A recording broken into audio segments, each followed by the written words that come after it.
মেঘা, তুমি আমাকে মাফ করে দাও। তুমি আমার কাছে মাফ চাইবা আর আমি খুব সহজে তোমার মাফ করে দিব। আমি তোমাকে বিয়ে করতে চাই রাতুল। এ তো দেখি মেঘনা চাইতে দৃষ্টি। তুমি এভাবে রোদের মধ্যে বাইরে বসে আছো কেন পাগলের মতো? মেঘলার ক্ষমা না পাওয়া পর্যন্ত আমি এভাবেই থাকবো। অনেকের বাচ্চা অদল বদল করে দিয়েছে। আপনি কি মানুষ না অমানুষ? এত বড় একটা জঘন্য কাজ কিভাবে করলেন আপনি? এইভাবে কি আর পাপ মুছে যায়? আমি রাতুল রাজ তোমাকেই বিয়ে করবো, কথা দিলাম। আগের দুইটা বউ রেখে আবার আলাদাভাবে মেয়ে নিয়ে রাত কাটায়। এই তোমরা কে কোথায় আছো দেখো। হ্যালো মেঘলা, রাত কাটানোর জন্য বস্তিতে একটা মাইয়া নিয়ে আইছে। আচ্ছা ঠিক আছে, দাঁড়া আমি আইতেছি।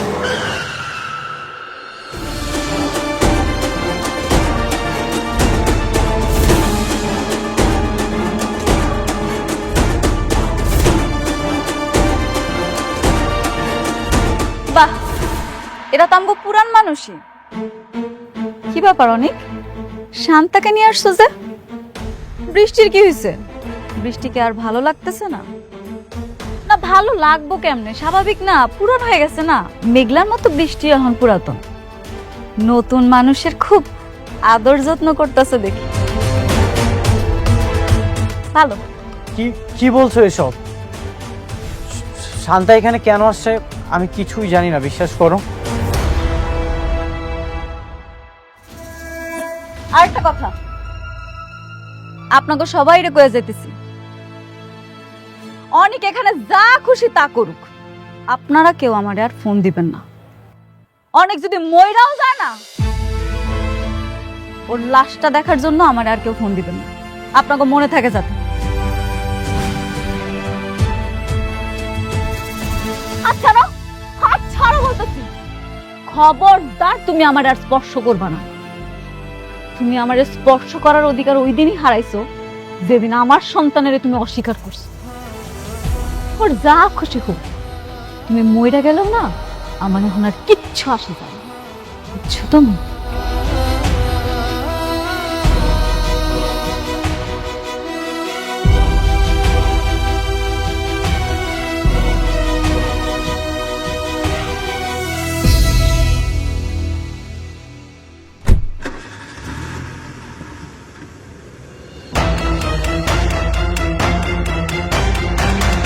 তুই কি চাস? কি হলো, চুপ করে আছিস কেন? তুই কেন আমার সাথে ঝামেলা করতেছিস বল।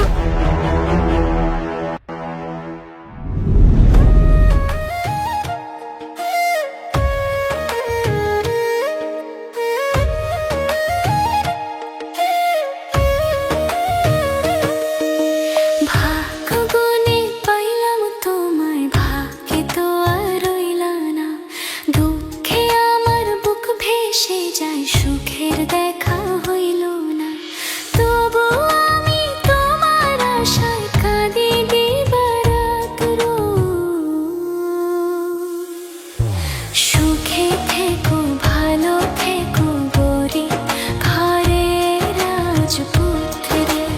ও সুখে থেকো, ভালো থেকো গরি ঘরে রাজপুত্রে।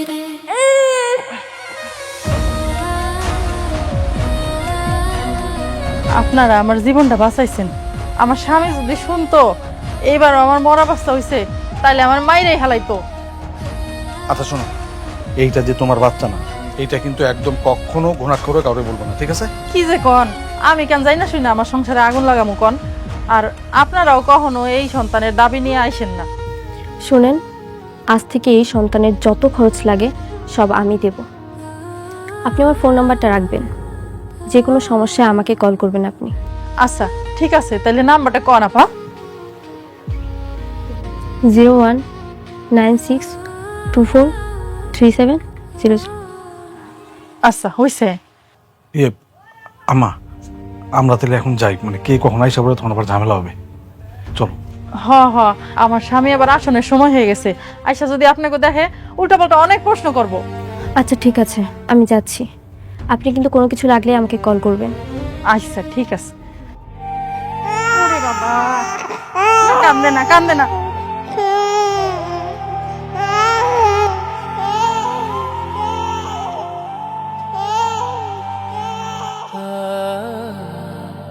কেন এই বাচ্চা কাঁদতেছে কেন? ও দুধ খাসনি? ঠিক মতো দুধ খাস নে, ঠিক মতো যত্ন করবি। একমাত্র সন্তান আমার, তোর যদি যত্ন ঠিক মতো না করিস তোর কিন্তু খবর আছে। কাজটা ঠিক হলো না আঙ্কেল, আমার বারবার মনে চাচ্ছে অনেককে গিয়ে সব বলে দিই। একদম খবরদার, এই কথা তুমি মাথায় আনবে না। অনেককে যদি তুমি এই কথা বলো, অনেককে সারা জীবনের জন্য হারাবে। আর অনেকের বউ মেঘলা সোজা আমাদেরকে নিয়ে জেলে ঢুকিয়ে দেবে। আরো কিন্তু এত বড় একটা সত্যি। চুপ থাকো, কিচ্ছু হয়নি, আসো।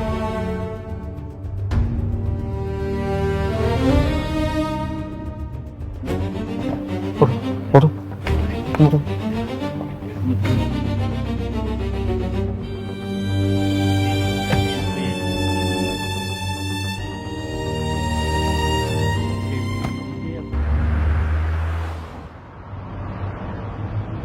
এটা আপনি কি করলেন? হ্যাঁ, আমি আপনাকে ডিজাইন দিয়েছি একরকম আর আপনি বিল্ডিং করলেন অন্যরকম। এটা হইলো কিছু? আমি আপনাদেরকে বলে রাখি, আমি ঠিক যেই ডিজাইনটা দিয়েছি আমার ঠিক সেটাই চাই। বুঝতে পারছেন আপনারা? যান কাজ যান।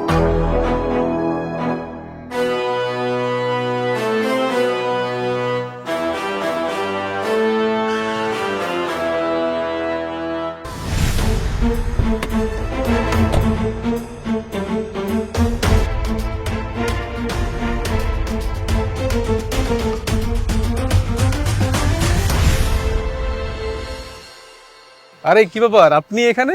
কেমন আছেন? এই তো ভালো, পাশ দিয়ে যাচ্ছিলাম। আমার এখানে প্রজেক্টের কাজ চলতেছে। তুমি কেমন আছো? আমি আমি কি আর ভালো না থেকে পারি? কেউ যখন উপর ওঠার সিঁড়ি পেয়ে যায় তখন তো ভালো না থাকার প্রশ্নই আসে না। ঠিক ঠিক, কথা ঠিক। তোমার সাথে তো এখন বৃষ্টি আর ওমর জাফর আছে, তাই না? হ্যাঁ, ওমর জাফর তো এখন আমার বিজনেস পার্টনার, তার সাথে এখন বেশি ডিল হচ্ছে। Good, very good. তো এখানে কি করতেছিলা? ও এখানে এখানে একটা শপিং সেন্টারের প্ল্যানিং হয়েছে, ওটারই কাজ করছি আর কি। গুড জব, মন দিয়ে কাজ করো, একদিন অনেক বড় বিজনেসম্যান হবা। হবা আমি জানি। অনেকের সাথে যতদিন ছিলাম তার কাছ থেকে আমি অনেক কিছু শিখেছি। বলতে গেলে তার কাছ থেকে আমার সবকিছু শেখা, এটা আমি কখনো অস্বীকার করতে পারবো না। বাদ দাও না, থাকে সব কথা। কেন? এক সময় তো তার সাথে কথা বলার জন্য, দেখা করার জন্য আমাকে খুব রিকোয়েস্ট করতেন, এখন কি হলো? করতাম, সময় পাল্টায় গেছে। আমার সন্তান মরার পরে আমি আর ওরে চিনতে চাই না, অনেকের নামটাও না আমি আর শুনতে চাই না। কাজ করতেছো, মন দিয়ে কাজ করো, দোয়া রইল, কিছু হইলে জানাই। চলো।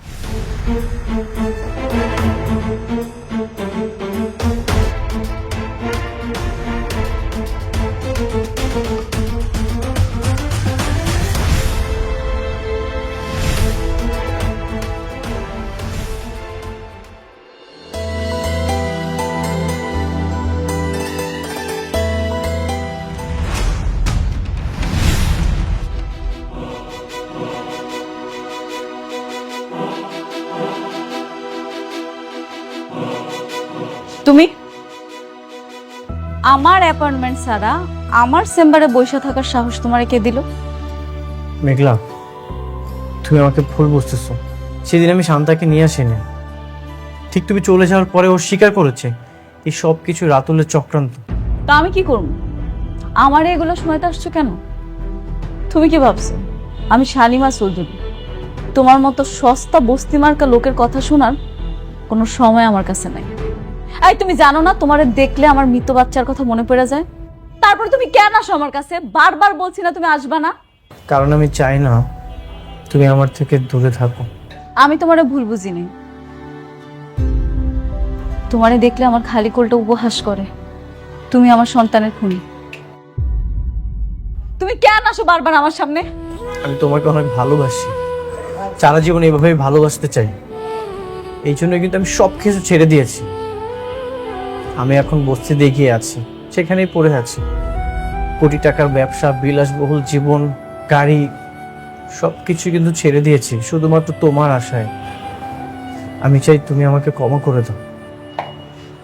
তোমার মুখে ভালোবাসার কথাটা মানায় না। আর তুমি কি ভাবছো বস্তিতে গিয়া থাকলে সবকিছু ঠিক হয়ে যাইব? কোনো কিচ্ছু ঠিক হইব না। অনেক তুমি থাকো বস্তিতে আর আমি থাকি এসি রুমে। আমি এখন হয়তো বা শালিমা চৌধুরী, আমার অনেক ধন সম্পদ আছে, কিন্তু আমার মনের ভিতরে কি বইতেছে, আমি কতটা কষ্টে আছি সেটা তুমি বুঝবা।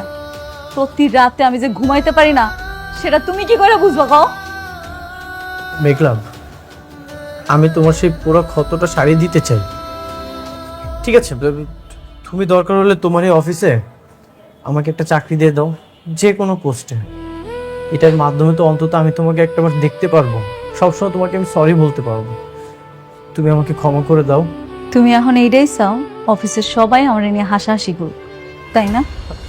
না না, আমি এইগুলো চাই না।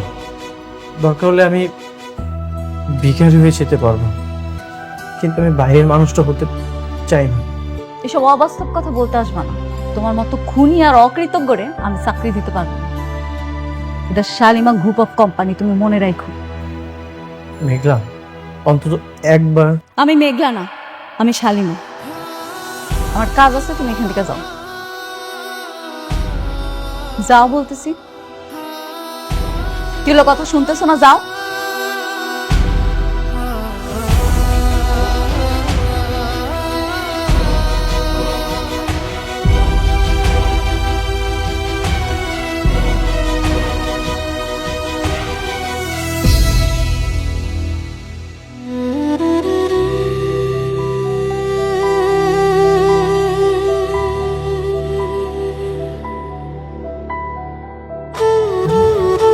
এই একটু দাঁড়াও তো।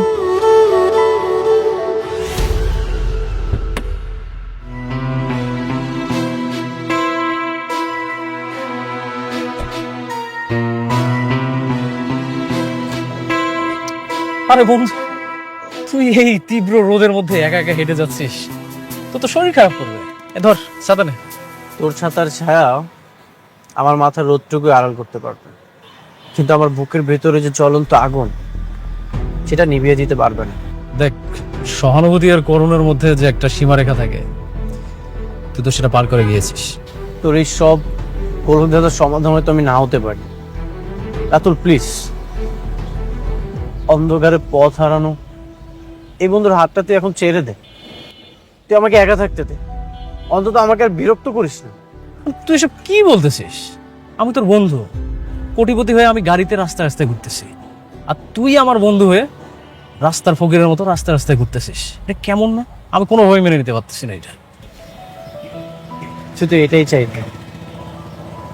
এখন আমি কোটিপতি থেকে গরিব হয়ে গেছি, তোর তো এখন অনেক আনন্দ হওয়ার কথা। দেখ, আসলে চাইতাম যে তুই গরিব হ, কিন্তু তুই এতটা গরিব হবে আমি কখনো কল্পনা করতে পারিনি, যে একদম রাস্তার ফকির হয়ে যাবে। রাতুল, তোর জন্য সবকিছু হয়েছে। তুই যদি জিএনএসের রিপোর্টটা চেঞ্জ না করে দিতি, আমার সন্তানটা মারা যেত না। তুই যা কিছু চেয়েছিস সবকিছু তো পেয়েছিস, আমার সকল সম্পত্তি, সবকিছু। এখন তুই আর আমাকে আর বিরক্ত করিস না।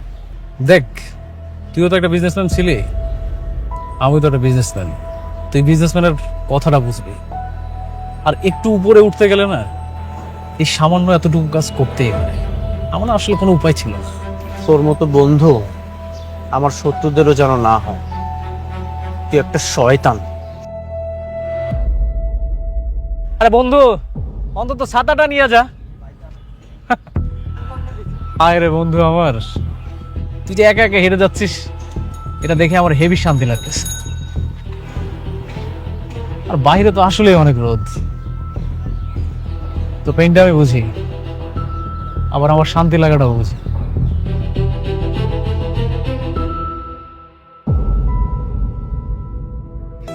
মারে দেখ তো, ঠিক আছে না? হ, ঠিক আছে আব্বা। ঠিক আছে না? সোজা আছে তো? বাস। আচ্ছা, ছবিটা এখানে না রাখলে হইতো না। তুই তো সারাদিন এই ছবিটা দেখবি আর মনে মনে কষ্ট পাবি। দরকার আছিল আম্মা, মানুষের তো কষ্ট পাওয়ানোর লেগে একটা স্মৃতি লাগে। আমার কাছে আমার সন্তানটার কোনো স্মৃতি নেই। আমি কি লেগে বাচ্চা রয়েছি, এখন এই ছবিগুলো আমার সম্বল। আচ্ছা আম্মা, তোমার একটা কথা জিগাই, আমার বাবুরা দেখতে কেমন আছিল গো? মারে কি হইল আম্মা, কথা কইতাছো না কেন? আমার বাবুরা দেখতে কি আমার মতো আছিল? ওর চোখগুলান কি আমার মতো বড় বড় আছিল? ওর নাকটা কি আমার মতো আছিল আম্মা? মারে তখন তো তুই অজ্ঞান ছিলি, একেবারে মরি মরি অবস্থা। তখন তোরে দেখুম না বাচ্চা দেখুম, আমরা তো মা বাচ্চাটারে ভালো করে দেখি নাই, সময় পাই নাই। তাও তো তোমরা ওরে কবর দেওয়ার আগে একটা নজর দেখতে পারছো, আমি তো ওরে শেষ দেখাটাও দেখতে পারি না। কি অভাগী আমি, আমি আমার সন্তানের একটা নজর দেখতে পারি না। মারে কষ্ট পাইস না, আল্লাহ যা করে মঙ্গলের জন্যই করে। আল্লাহ কি ভালো লেগে করলো মা, আল্লাহ আমার কি ভালো করলো, আল্লাহ আমার কেন বাঁচায় রাখলো। আমি আমার সন্তানের একটা নজর দেখতে পারি নাই। একদিকে কষ্টের আর কিচ্ছু হইতে পারে না। আমি প্রত্যেকটা রাত্রে ঘুমানোর সময় আমার সন্তানের মুখটা দেখতে পাই না। আরে মানুষ তো মরে গেলে একটা স্মৃতি থাকে, আমার সন্তানের এই স্মৃতিটাও নেই আমার কাছে। আমি কি আঁকড়ায় ধরা কাঁদবো, আমি কি আঁকড়ায় ধরা বাচ্চা থাকবো, আমার কিচ্ছু নাই। আল্লাহ আমার এত বড় শাস্তিটা কেন দিল?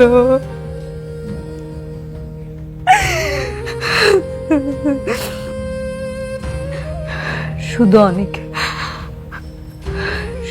অনেকের কারণে আমি আমার সন্তানটারে শেষ দেখাটা দেখতে পারি নাই। অনেক আমার সন্তানটারে শেষ দেখা দেখতে দেয় না, আর তোমরাও এর ভিতরে সাই দিছ। তোমরা একটা বার ভাবলা না আমার সন্তান, আমার এই পেটটার ভিতরে 10টা মাস আমি পাওনি কষ্ট কইরা। আমার কলিজার টুকরা একটা বার দেওয়ার সুযোগ তোমরা আমার কইরা দিলা না। আল্লাহ আমার মাটা বানাইলো না কেন? আমি কি নিয়ে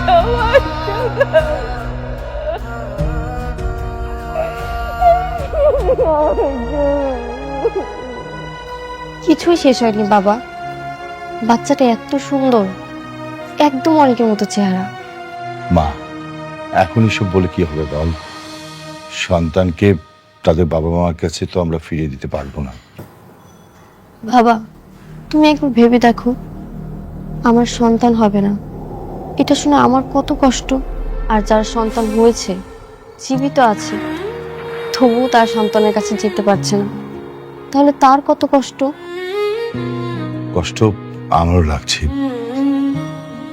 আমি তোর কষ্টটা বুঝতে পারছি, কিন্তু মা দোয়া কর যাদের কাছে সন্তানটা আছে তারা যেন তাকে সুন্দরভাবে মানুষ করতে পারে, ভালোভাবে লেখাপড়া করাতে পারে।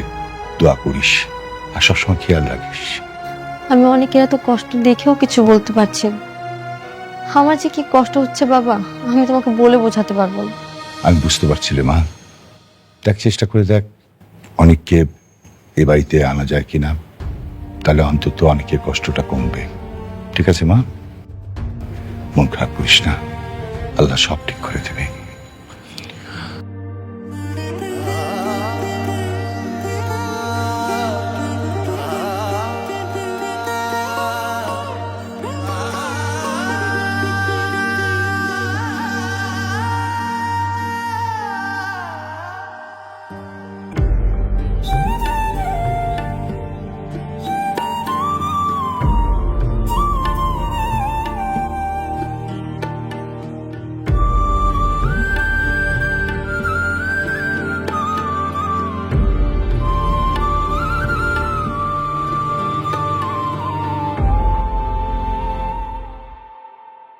যেহেতু আমরা এটা কমপ্লিট করে ফেলছি, তাহলে নেক্সট আমরা এটা প্ল্যানিং করবো, হ্যাঁ?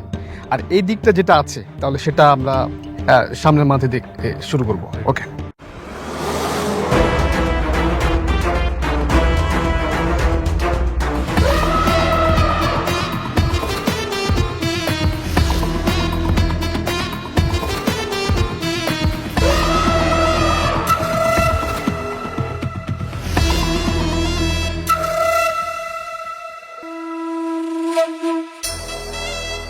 সাবির, জলে নেমে কুমিরের সাথে লড়াই। সাইড থেকে তুমি আমার লোক নিয়ে আসছো কেন? জলে নেমে কিভাবে কুমিরের সাথে লড়াই করতে হয় সেটা তো তোমার কাছ থেকে শেখা। কেন তোমার মনে নেই? অনেকের কাছ থেকে তার সব শ্রমিক তুমি নিয়ে এসেছিলে। টক্কর, আমার সাথে টক্কর দিলে তার পরিস্থিতি কি হয় তুমি অনেকটা দেখে বুঝতে পারো নাই? পরে সামাল দিতে পারবা? আমার লেভেলটা না তোমার মতো এরকম নিচু স্থানে না। আমার কোম্পানির লেভেল এখন শালিমা বিল্ডার্স গ্রুপের মতো হাই। তাই হুমকি দিয়ে তুমি আমার একটা চুলো ছিটতে পারবো না। দেখো সাব্বির, আমি কিছু করতে চেয়েছি আর সেটা করতে পারিনি, এমনটা কিন্তু কখনোই ঘটেনি। আজকের পর থেকে আমার শত্রুর লিস্টে তোমার নামটা খুব সুন্দরভাবে লেখা থাকবে। খেলা হবে। ওকে, আমি অপেক্ষায় থাকলাম, দেখি তুমি কত দূর খেলতে পারো। ওকে, see you soon.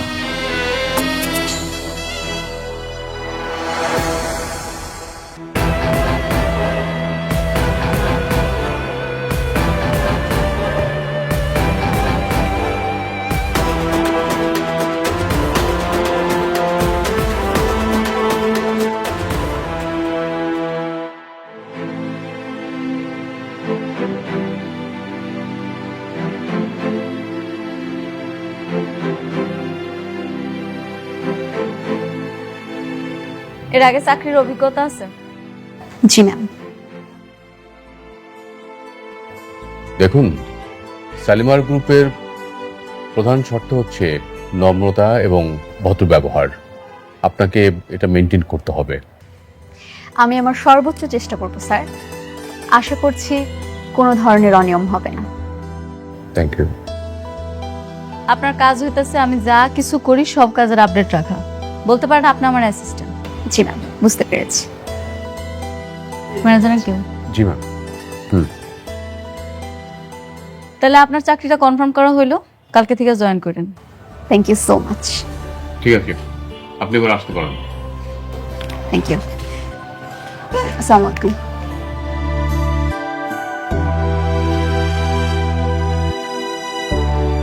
দেখে তো স্মার্টই মনে হলো, মনে হয় কাজ করতে পারবো। আমার তো ধারণা ম্যাডাম।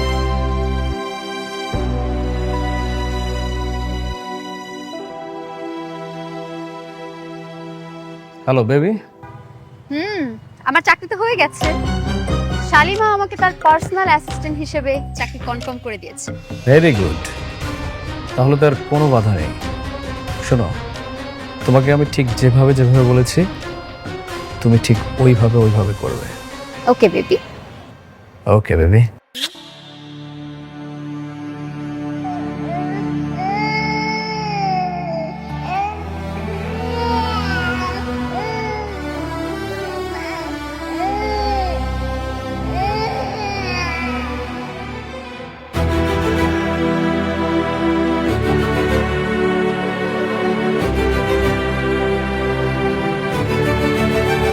আপনি কে?